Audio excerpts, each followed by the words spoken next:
시청자 여러분, 오늘도 즐거운 하루 보내시기 바랍니다. 오늘의 사연 시작하겠습니다. 안녕하세요. 저는 지금 생후 6개월 된 아기를 키우고 있는 엄마입니다. 아직 많이 서툴고 부족한 부분도 있지만 하루하루 아이와 함께 배우며 조심스레 부모가 되어가는 중이에요. 저는 오빠가 있는 집에서 자라서 자연스럽게 시누이의 입장이기도 합니다. 그래서일까요? 결혼하고 나니 며느리라는 위치에서 느끼는 감정들, 사이사이로 시누이라는 존재가 얼마나 미묘한 영향을 줄 수 있는지도 새삼 깨닫게 되었습니다. 사실 저는 그동안 살면서 며느리로서 겪는 희로애락 속에 시누이로 인해 마음고생을 하는 분들이 생각보다 많다는 걸 여러 경험과 이야기들을 통해 알게 되었어요. 그러다 보니 문득 저 스스로도 혹시 무심코 그런 시누이 같은 행동을 하고 있지는 않을까 걱정스러운 마음이 들더라고요. 그래서 저는 새언니 앞에서는 말 한마디, 행동 하나도 더욱 신중하게 하려고 노력해왔습니다. 혹시라도 불편한 감정을 줄까, 괜한 오해를 사지는 않을까 싶어 정말 조심 또 조심하며 지냈어요. 물론 서로 성향이 잘 맞는 사이였다면 지금쯤 언니 동생처럼 허물없이 웃고 떠들며 지냈을 수도 있었겠죠. 하지만 안타깝게도 저와 새언니는 그런 가까운 사이가 되지는 못했습니다. 크게 갈등이 있거나 새언니가 무례한 행동을 한 것도 아닌데도요. 다만 제 개인적인 생각으로는 딱 한 가지, 새언니가 아이를 키우는 방식에서 조금 불편함을 느낀 적이 있었습니다. 누구나 각자의 방식대로 아이를 키울 권리가 있고 그걸 뭐라 할 수는 없다고 생각합니다. 하지만 때로는 그 방식이 주변 사람들에게까지 영향을 미치게 되면 이야기가 조금 달라질 수도 있는 것 같아요. 저희 새언니는 조카가 다소 통제가 되지 않는 상황에서도 늘 아직 어리니까 그럴 수 있다며 너그럽게 받아들이는 편이에요. 물론 그런 태도도 이해는 됩니다. 다만 아이가 공공장소에서 너무 소란스럽게 행동하거나 다른 사람들에게 불편함을 주는 일이 잦아지면 주변 사람들 입장에서는 점점 불편해질 수밖에 없는 것 같아요. 그런데도 새언니는 혹시 누가 자기 아이에게 뭐라고 하지는 않을까 늘 예민한 눈빛으로 경계하면서 마치 세상 모두가 아이를 향해 적대적일 수 있다는 전제하에 행동하는 모습을 보일 때가 있어요. 그런 모습이 반복되다 보니 아이에 대한 안타까움보다는 조금씩 거리감을 두게 되는 것 같습니다. 사실 일반적으로는 손주가 태어나면 할머니, 할아버지가 얼마나 그 손주를 보고 싶어 하시나요? 매일같이 언제쯤 또 오려나 하며 그리움의 마음을 태우시는 게 보통이잖아요. 그런데 저희 부모님은 오빠 아이가 집에 오는 것을 그다지 반기지 않으세요. 특히 오빠네 가족과 함께 외식을 하게 되는 상황은 정말 꺼려하시고 피할 수만 있다면 피하고 싶어 하십니다. 어쩔 수 없이 가족 행사가 있어 다 같이 식당에 가야 하는 날이면 꼭 방이 따로 있는 식당을 미리 예약하셔서 다른 손님들과 마주치지 않도록 하십니다. 그것만 봐도 어느 정도 분위기를 짐작하실 수 있을 거예요. 조카가 조금 유별난 아이인 건 사실이지만 저는 아이가 아직 어리기 때문에 그럴 수 있다고 생각해요. 아이의 그런 모습을 다듬기 위해 부모가 애쓰고 있는 과정이라면 누구라도 그 아이를 미워하겠습니까? 오히려 응원하고 도와주고 싶은 마음이 들겠죠. 하지만 문제는 아이가 다소 버릇없게 행동해도 엄마가 무조건 감싸고 혹여 누군가 아이에게 훈육성 발언이라도 할까봐 잔뜩 예민해져 있는 모습이에요. 그렇게 되면 주변 사람들도 점점 말을 아끼게 되고 아이와 거리를 두게 되잖아요. 그런 분위기 속에서는 아이도 어쩔 수 없이 함께 미움을 사게 되는 것이 아닐까, 그런 안타까움이 들어요. 저도 부모가 되어보니 아이를 키우는 일이 얼마나 고되고 복잡한지 조금씩 느끼고 있습니다. 그렇기 때문에 더욱더 서로를 이해하고 배려하는 마음이 필요하다는 생각도 들어요. 하지만 그 배려가 너무 한쪽으로만 기울게 되면 결국은 서로에게 상처가 남지 않을까 조심스레 돌아보게 됩니다. 저도 이제 막 아기를 낳아 키우고 있는 초보 엄마입니다. 아이와 함께하는 하루하루가 정말 눈 깜짝할 사이에 지나가고 그 속에서 느끼는 감정들도 참 다양하더라고요.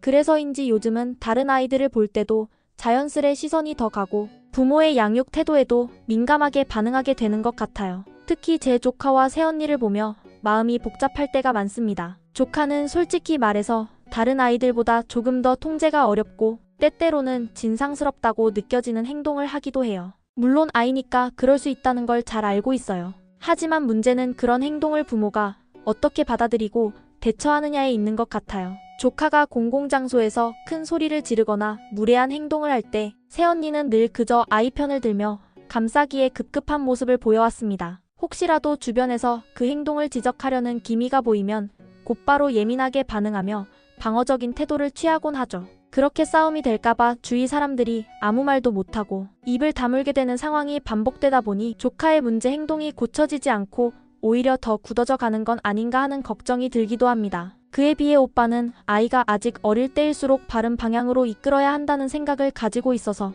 조카가 지나치게 행동할 때에는 엄하게 훈육하려고 노력해왔어요. 하지만 그럴 때마다 새언니와의 의견 충돌이 생겼고 그게 부부간의 다툼으로 이어지는 경우가 많았습니다. 오빠가 아이 문제로 엄마에게 조언을 구한 적도 여러 번 있었는데 엄마는 그럴 때마다 최대한 중립적인 입장에서 조용히 의견을 나눠주셨죠. 대신 새언니에게 직접적으로 아이 교육에 대한 조언을 하신 적은 한 번도 없어요. 시어머니라는 위치에서 괜히 상처만 주게 될까봐 또 새언니가 그런 말을 받아들일 여유가 없다는 걸 아셨기 때문이겠죠. 사실 새언니는 무슨 일이 있어도 자기 아이는 무조건 감싸야 한다는 마음이 강한 사람이라 누가 어떤 이야기를 해도 귀담아 듣는 모습을 거의 본 적이 없어요. 그래서 엄마도 더 이상 말을 아끼게 되셨던 것 같아요. 오죽했으면 명절이 되어도 부모님은 조카 얼굴 보기조차 부담스러워하시고 새언니에게는 친정으로 가라고 먼저 권하시곤 했습니다. 그렇게 명절마다 일부러 여행을 떠나시거나 골프 약속을 잡으시는 걸 보며 마음 한켠이 아리고 씁쓸했습니다. 손주가 귀여워서 보고 싶어 하는 게 보통 부모님들 마음인데 저희 부모님은 오히려 손주를 피해야 편해지는 상황이 되어버렸으니까요. 참고로 저희 엄마는 오래전부터 유치원을 운영하신 분이에요. 큰 유치원의 원장님으로 수많은 아이들을 돌보며 교사로서도 부모로서도 아주 지혜롭게 살아오신 분입니다. 저와 오빠도 자라면서 엄마에게 한 번도 손찌검을 당한 적이 없고 꾸중도 조곤조곤 이성적으로 받으며 자랐어요. 그런 엄마가 조카에 대해서는 두 손 두 발 다 들었다는 건 사실 그 상황이 어느 정도인지를 보여주는 반증이라고 생각해요. 며칠 전에는 점심시간에 정말 오랜만에 엄마와 단둘이 외식을 하려고 했습니다. 아빠는 오빠와 함께 회사 거래처분들과 골프 약속이 있으셔서 집을 비우신 날이었거든요. 엄마와 저는 아빠가 안 계시니 오랜만에 우리끼리 맛있는 걸 먹으며 여유로운 시간을 보내자고 약속했죠. 엄마가 약속 시간에 맞춰 저를 데리러 오셨고 막차를 타고 나가려는 순간 새언니에게서 전화가 왔어요. 엄마가 통화 중 지금 딸 데리러 가는 중이야 하고 말씀하셨더니 새언니가 갑자기 저도 같이 가고 싶어요 라며 동행을 요청했대요. 당황스럽긴 했지만 엄마는 거절하지 않으시고 조용히 방향을 돌리셔서 오빠네 집으로 가셨습니다. 그렇게 해서 조카와 새언니까지 함께 식사하러 나가게 되었죠. 그날 메뉴는 해물찜이었어요. 평소에 아빠는 고기 종류를 훨씬 좋아하시고 해물은 드셔도 속이 허전하다고 싫어하시거든요. 그래서 아빠와는 해물찜 같은 음식을 거의 못 먹는데 이날만큼은 오랜만에 아빠 안 계신 틈을 타 엄마와 둘이 맛있게 즐기려던 식사였던 거죠. 그런데 이렇게 무심하게 끼어든 새언니와 조카로 인해 그마저도 마음 편한 시간이 되지는 못했습니다. 식당에서도 조카는 늘 그렇듯 산만하고 소리를 지르며 돌아다녔고 새언니는 그런 아이를 제지하지 않았어요. 오히려 혹시 엄마가 조카에게 한마디라도 할까 눈치를 보며 긴장한 모습이 역력했죠. 결국 조용히 밥 한 끼도 제대로 먹지 못하고 엄마는 식사를 마치자마자 피곤한 표정으로 집으로 돌아가자고 하셨어요. 며칠 전에는 엄마가 처음으로 새언니에게 단호하게 한마디 하신 일이 있었어요. 늘 말없이 참아오시던 엄마가 처음으로 아이에게 이렇게까지 관대하기만 하면 안 된다는 취지의 말씀을 하셨던 거죠. 그런데 그 말에 새언니는 크게 상처를 받은 듯 했고 울고불고하며 트라우마가 생겼다. 엄마에게 사과받아야겠다고까지 했다고 해요. 솔직히 그 장면을 떠올리면 참 여러 가지 생각이 들었습니다. 저도 엄마가 되었고 새언니도 엄마입니다. 육아라는 게 얼마나 고되고 외로운지 그 과정 속에서 얼마나 상처를 받기 쉬운지도 점점 알아가는 중이에요. 그래서 어느 한쪽의 잘잘못을 쉽게 단정짓고 싶진 않아요. 다만 그 모든 어려움 속에서도 우리는 함께 살아가는 가족이기에 서로를 조금 더 존중하고 마음을 열고 때로는 쓴소리도 담담히 받아들일 수 있으면 좋겠다는 생각을 하게 됩니다. 어쨌든 우리는 식당에 도착해서 최대한 조용하고 눈에 덜 띄는 구석자리에 자리를 잡았습니다. 분위기를 생각해서라도 그리고 혹시나 조카가 시끄럽게 구는 일이 있을까 싶어 일부러 더 조심스럽게 자리를 선택한 거죠. 그렇게 자리를 잡고 나서 음식들이 하나둘 나오기 시작했어요. 반찬들이 차려지고 메인 메뉴였던 해물찜도 나왔고 아이가 먹기 좋게 계란찜도 나왔습니다. 그런데 계란찜이 담긴 뜨거운 뚝배기를 조카가 갑자기 손으로 덥석 잡아버린 거예요. 순간 아 뜨거 하며 조카가 크게 소리를 지르기 시작했고 식당 안은 그야말로 순식간에 소란스러워졌어요. 깜짝 놀란 엄마는 그 순간부터 조카의 행동에 완전히 신경이 쏠리신 듯 했어요. 제대로 식사도 하지 못하고 주변 눈치 보기에 바쁘셨죠. 엄마가 조용히 눈을 깔고 다른 손님들을 흘깃흘깃 살피시는 모습에 저도 마음이 편하지 않았습니다. 그때 새언니는 당황한 기색 없이 반찬 그릇 하나를 비우고 그 안에 차가운 물을 부었습니다. 그리고는 조카에게 여기 손가락 담그고 있어봐 하며 차분히 말했죠. 조카는 심하게 데인 건 아니었는지 잠시 손가락을 담갔다가 곧 그 물로 장난을 치기 시작했어요. 장난이 점점 심해지더니 그 물을 손으로 튀기며 엄마와 제 쪽으로 장난스럽게 물을 튀기고는 까르르 웃더라고요. 물론 아이니까 그럴 수 있다 생각은 하지만 엄마는 속이 꽤 상하신 듯 했어요. 엄마는 조카에게 조용히 말씀하셨어요. 장난치지 말고 바르게 앉아서 밥 먹어야지 얘야. 그런데 조카는 그 말이 듣기 싫었는지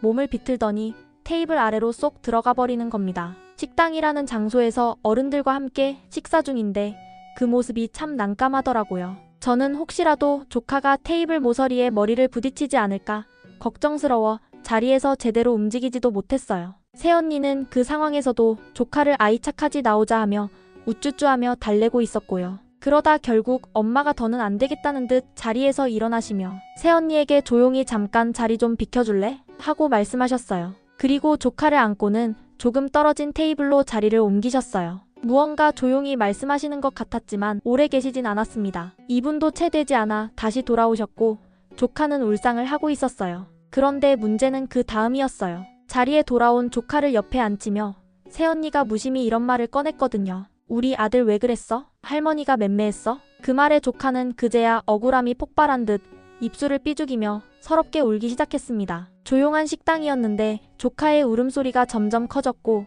식당에 있던 다른 손님들도 하나둘씩 고개를 돌려 우리를 쳐다보기 시작했어요. 순간 숨이 턱 막히는 것 같고 더는 그 자리에 앉아있는 게 민망하고 불편하게 느껴졌습니다. 엄마와 저는 당황해서 어떻게 해야 할지 몰라 했고 새언니는 주변 눈치는 전혀 보지 않은 채 조카를 끌어안고 달래기에만 급급했어요. 잠시 후 조카는 갑자기 새언니를 밀치듯이 뿌리치더니 자리를 박차고 옆쪽에 비어있는 테이블로 가서 앉더니 그 자리에서 엄마를 노려보듯 째려보는 거예요. 순간 저도 몸이 굳었습니다. 이건 그냥 아이니까 그럴 수 있다는 말로는 설명이 안 되는 상황이 되어버린 거죠. 엄마와 저는 이미 마음이 식어버린 상태로 음식이 코로 들어가는지 입으로 들어가는지도 모른 채 그냥 젓가락을 움직이고 있었습니다. 그런데 새언니는 그 와중에도 조카를 먹이겠다고 숟가락을 들고 따라다니는 거예요. 조카는 한 숟가락 받아먹고는 또 여기저기 돌아다니고 다시 또 먹이고 또 돌아다니고 마치 장난감처럼 밥을 쫓아다니는 아이를 보며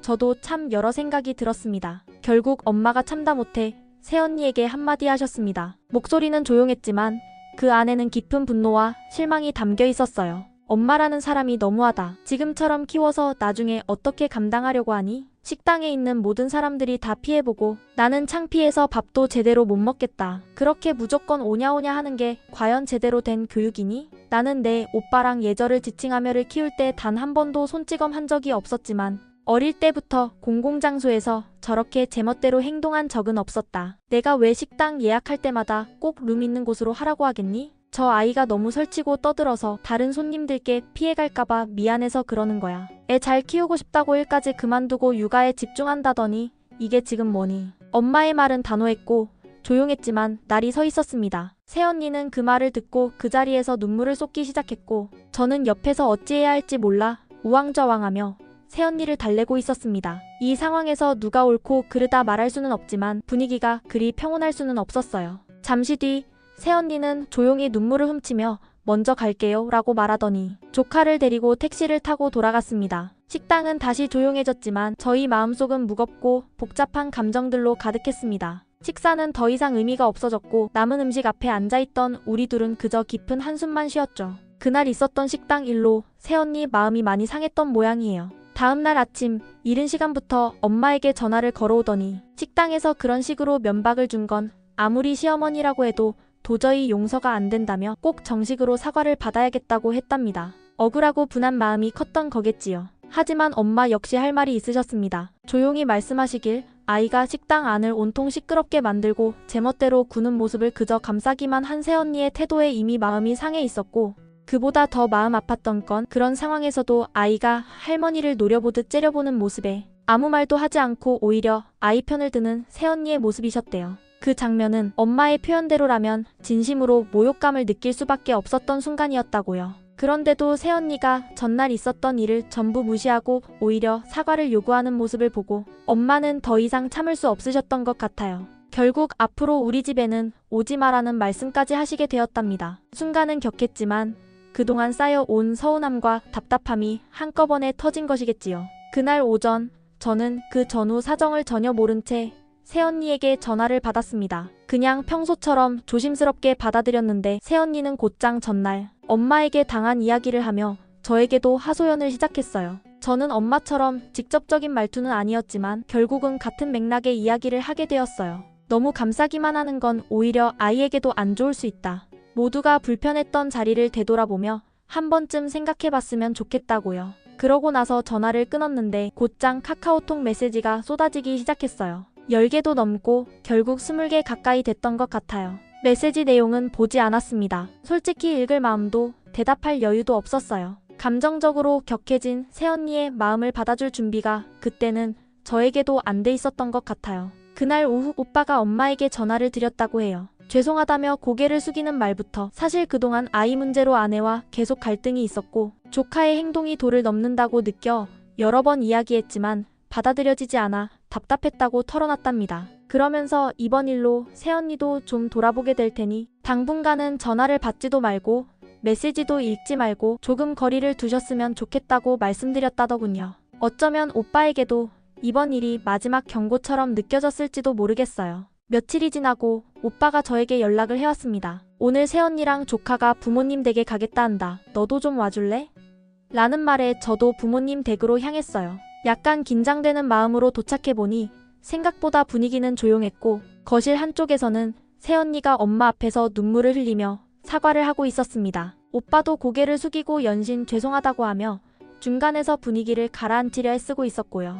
알고 보니 그 사이에 오빠네 집에 큰일이 하나 있었더라고요. 조카가 다니던 영어 유치원에서 친구들을 물거나 때리는 행동이 잦았고 심지어 선생님을 놀리는 등의 제멋대로 행동이 반복되면서 결국 퇴원 조치를 받게 되었답니다. 그리고 그동안 조카에게 피해를 입었던 몇몇 아이의 부모님들이 너무 억울하고 화가 났다며 새언니에게 법적 조치를 하겠다고 경고까지 한 상황이 벌어진 거죠. 그 이야기를 듣고 나니 그제서야 새언니도 자신의 방식에 문제가 있었음을 받아들이게 된 것 같았어요. 결국 조용히 유치원을 자진 퇴원하는 것으로 사태를 수습했고 피해를 입었던 부모님들에게도 사과를 드리며 진심으로 용서를 구했답니다. 그 일로 크게 충격을 받은 듯 했는지 새언니는 엄마께도 진심 어린 마음으로 고개를 숙였습니다. 평소 같았으면 쉽게 사과할 사람이 아니었는데 그날은 많이 무너진 듯한 모습이었어요. 조카도 평소와는 다르게 얌전히 엄마 곁에 앉아 있었고요. 누구의 말도 귀담아 듣지 않던 그 아이가 처음으로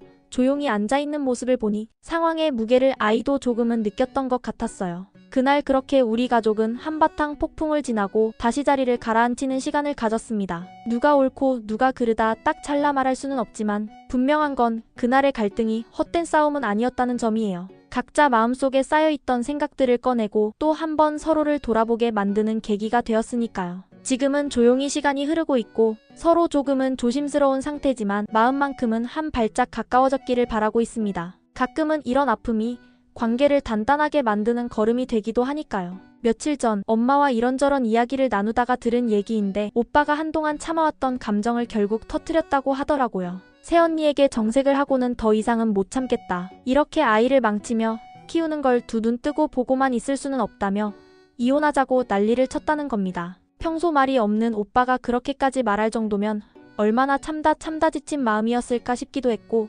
그만큼 상황이 심각했다는 증거이기도 했죠. 그 이야기를 들으니 마음이 좀 복잡해졌어요. 새언니는 처음엔 오빠와 감정 싸움을 벌이며 말다툼을 하다가 급기야 친정 부모님께 전화를 걸어 오빠가 이혼하자고 한다며 울먹였다고 하더군요. 그 전화를 받은 사돈 어른들이 가만히 있을 수는 없었는지 오빠네 집으로 바로 달려오셨답니다. 그리고 오빠와 새언니 사이에 어떤 일이 있었는지 자초지종을 다 들으시고는 평소에도 외손주가 하는 행동이 눈에 거슬렸던 터라 화가 나셨는지 새언니에게 호되게 나무라셨다고 해요. 내 아들이 그런 짓을 하는데 시어머니는 뭐가 좋아서 다 참고 있겠냐 하시면서 시댁 어른들 입장도 생각해보라고 따끔하게 말씀하시고 무조건 시어머니에게 찾아가 머리 숙여 사과하라고 하셨대요. 그리고 앞으로는 아이 교육에 대해 정말 마음을 다해 바로잡으라고도 하셨다고요. 그런 일이 있고 난 다음날 그 유치원에서 새언니에게 전화가 왔다고 해요. 조카가 친구들을 물고 때리고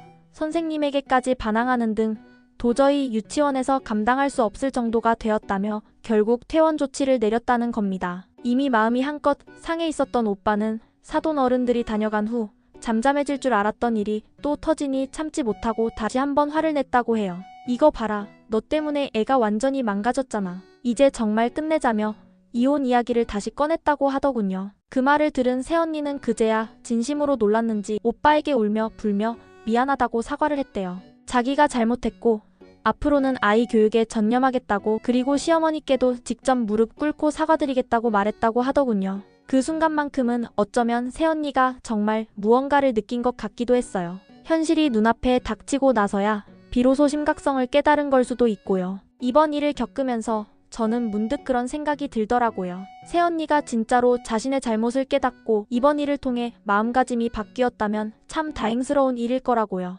하지만 솔직히 말하자면 그 사과가 진심에서 우러난 것인지 아니면 주변 사람들 모두가 자신에게 등을 돌릴까 두려워 일단 위기를 모면하려는 행동이었는지는 아직 잘 모르겠어요. 어쨌든 겉으로는 일이 일단락된 듯 보이지만 그 진심은 앞으로의 시간이 말해줄 거라고 생각합니다. 친구들 얘기 들어보면 첫 조카는 그렇게도 예쁘다던데 저는 조카가 아직 걸음마도 떼기 전까지는 참 사랑스럽고 귀엽게 느껴졌어요. 그런데 어느 순간부터 조카의 행동이 지나치게 과해지고 그걸 제어하지 않는 새언니의 태도까지 겹쳐지다 보니 어느샌가 조카를 대하는 마음에 거리감이 생기기 시작했어요. 왜 새언니는 아이가 사랑받지 못할 행동을 그대로 두었을까? 왜 모두에게 미움받는 방식으로 아이를 키워왔을까? 이런 안타까운 마음이 자꾸 들곤 했습니다. 하지만 이번 일을 계기로 새언니가 정말 달라지고 조카도 조금씩 사회성과 공감 능력을 키워가는 평범한 아이로 자라난다면 저 역시 예전처럼 진심으로 애정을 주는 고모가 되고 싶어요.